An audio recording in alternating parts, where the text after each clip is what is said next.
Ladies and gentlemen, hello and welcome to the news postcard on TayNinhTV with some last events in our province as well as nationwide. And now we come into details. Ladies and gentlemen, on the morning of April 26th, the Secretary Provincial Party Committee and Chairman Provincial People's Council Nguyễn Hùng, together with the State and Deputy Secretary of Provincial Party Committee, Head of Provincial National Assembly Delegation Phạm Hồng Thái, and the Acting Chairman of the Provincial People's Committee Nguyễn Hồng Thân, chaired the 55th Provincial Party Executive Committee Conference, giving opinions on a number of important contents. At the conference, Director Department of Home Affairs Nguyễn Thị Thu Hiền presented Provincial Party Committee's proposal on the approval of the project on the arrangement of provincial level administrative units and the report on the results of collecting voters' opinions on the policy of arranging commune level administrative units of TayNinhTV province in 2025. According to the project, TayNinhTV province will be established under the central government on the basis of merging TayNinhTV province and Long An province with an natural area of over 1,500 square kilometers and a population of over 3.2 million people. It is expected that there will be 69 commune level administrative units under the province, including 14 wards and 82 communes, including 19 border communes with the Kingdom of Cambodia. The administrative and political center of administrative unit formed after the reorganization is located in Tân An city of Long An province at the present. And through collecting opinions from voters presenting the household related to and affected by this policy, it was shown that the percentage of voters have reached over 99.5%. At the conference, the Provincial Party Committee discussed and reached a high consensus on the above contents. In addition, the Provincial Party Committee also commented and approved the proposal on adjusting and supplementing the medium-term public investment plan for the period 2021 to 2025 from the local budget sources. Report on the issuance of the plan of the Provincial Party Executive Committee to Element Plan number 47, date on April 14, 2025, of the Central Standing Committee on Summarizing Resolution number 18 on the implementation of the arrangement and mergers of provincial and communal administrative units and the organization of a two-level local government system. And on the afternoon of April 26th, Mr. Trương Nhật Quang, head of Provincial People's Council's Legal Committee, chaired a meeting to submit the related contents submitted to the 20th section of the Provincial People's Council. Attending the meeting, there was also Vice Chairman of Provincial People's Council Nguyễn Hồng Sơn. The Provincial People's Council Legal Committee submitted the draft resolution amending the point H Clause 1, Article 1 of Resolution number 218 of the People's Council dated on February 20 of 2025 on the reorganization of special licenses under the TayNinhTV Provincial People's Committee. Accordingly, the District Health Center will be transferred to the Department of Health for management instead of the District People's Committee as before. Along with that, is submitted the draft resolution on approving the policy of arranging provincial level administrative units and the draft resolutions on arranging commune level administrative units of TayNinhTV province in 2025. After the meeting, the Legal Committee of the Provincial People's Council basically agreed with the content submitted by the Provincial People's Committee as a basis for approval at the upcoming 20th section. And on the morning of April 26th, the Provincial Party Committee's Propaganda and Mass Mobilization Department organized a training section on management skills and professional use of the Provincial Party Committee's electronic information portal for the collaborators and members of editorial board operating the Provincial Party Committee's electronic information portal. At the training section, the members were instructed on the functions and usage procedures of the Provincial Party Committee's electronic information portal system, such as logging into the system, changing passwords, assigning permissions to your functions, instruction on using the content management by subsystem function, managing folders for storing photos, videos, files, etc. With the acknowledged scan from the training class, it will help collaborators and members of editorial board perform well in providing information posted on the Provincial Party Committee's electronic information portal and thereby enhancing the interaction and dissemination of the news and articles posted on the Provincial Party Committee's electronic information portal. And the TayNinhTV Provincial Military Command has just organized a conference to propagate the 50th anniversary of the liberation of the South and the national reunification and TayNinhTV achievements through 50 years of construction, development, and integration. Based on the contents deployed at the conference, the Provincial Commissioner of the Provincial Military Command requested the party committees and commanders of agencies, units, and localities to continue to do well this work, to on-cadres and soldiers in the Provincial Armed Forces about the stature, value and historical significance of the Red victory of spring 1975 and the Red's resistant war against the U.S. to save the nation. Actively disseminate activities to celebrate the liberation of the South, national reunification, proactively fight against wrong and hostile views, historical distortions and divisions of the Red national unity bloc, promote the qualities of uncohort soldiers in the new era, actively study practice, improve training level, training ability, combat readiness, and complete on a site as well. And ladies and gentlemen, over the past 50 years since the country's unification on April 30 of 1975, April 30 of 2025, TayNinhTV, the land of bravery and resilience, has constantly transformed itself from a border area with many difficulties. TayNinhTV today has risen to become a bright spot in the Southeast region in many fields. After liberation, TayNinhTV quickly implemented production recovery, reclaimed and restored for 65,000 hectares and built 14 new economic villages for nearly 50,000 people. Dầu Tiên Lake, the largest artificial irrigation project in the Southeast Asia, was started in 1981 and completed with nearly 15 million working days, serving irrigation for over 100,000 hectares and supplying water to TayNinhTV in many neighboring provinces. And thanks to the renovation policy, agriculture has shifted strongly to concentrated commodity production, applying the high technology, and the rate of farm animal husbandry reached for 81.5%. TayNinhTV last year ranked 10 in the country in terms of agricultural growth. Our growth rate was 4.5%, which is a very impressive number considering the context that we are still facing many difficulties. And to have this growth rate of 4.5%, it is largely thanks to the transformation of the structure for animal husbandry. Not only in the agricultural sector after 50 years, the industry has also had a spectacular breakthrough.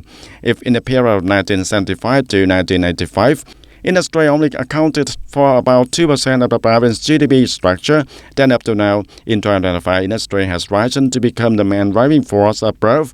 The proportion of added value in the processing and manufacturing industry accounts for 37% of GDP. In the cultural field, over the past 50 years, the province has made efforts to overcome difficulties, gradually expanding the broadcasting system, building the museum and cultural houses, and serving the spiritual needs as well, especially in remote areas. TayNinhTV currently has 96 ranked relics, including one special national relic, and is actively completing the dossier to recognize more communes and have chance to affirm the historical depth and local cultural identity. After liberation, TayNinhTV's house system encountered many difficulties with the rudimentary facilities and lack of equipment, and by 2025, TayNinhTV will maintain 17 hospitals, 94 communes and warehouse stations, with 10 doctors and 30 hospital beds per 10,000 people, and house insurance coverage rate reaches 95%. The rate of malnourished children has decreased to 18.2%. The medical team, especially the team of doctors, has grown in both quantity and quality. Many specialized departments have also been invested in such as cardiovascular, orthopedic trauma, emergency resuscitation, not only in public hospital but also in the private hospital system.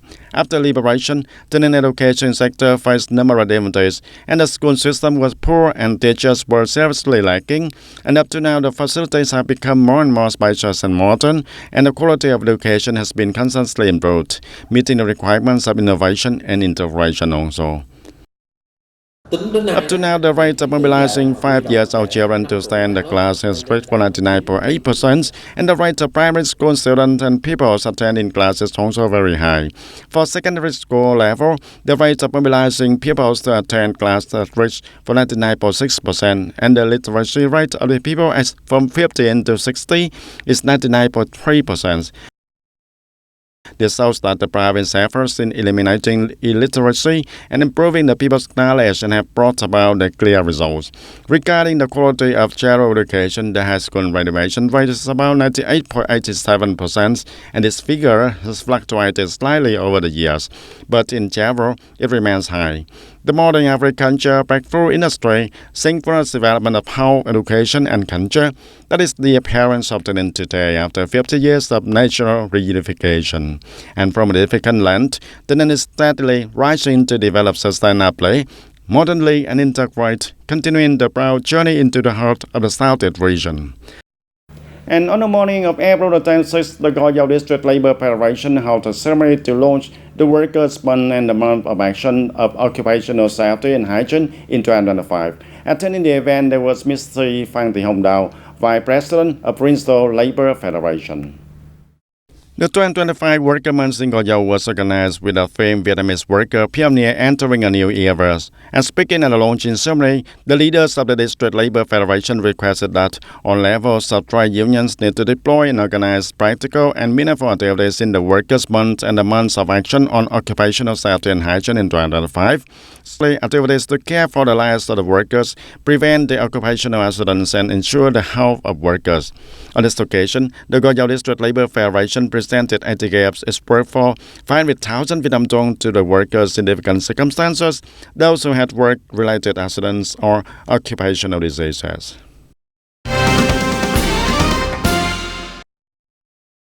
And on April 26th, the Department of Education and Training held a training conference on the work of reorganizing junior high school graduation for the 24 and 2025 school year and the work of enrolling students in the grade 6th and 10th for the 2025 and 2026 school year.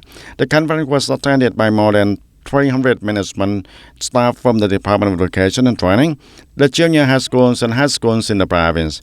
The delegates were informed in detail about the process of reorganizing junior high school graduation for the 2024 and 2025 school year. Accordingly, the schools must complete the graduation assessment no later than May 10 of 2025.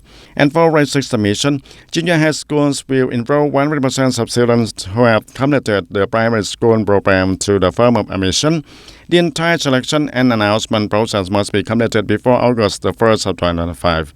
Regarding the 10th grade admission for the 2025 to 2026 school year, the province applied 3 admission methods: entrance exam, selection, or a combination of entrance exam and selection.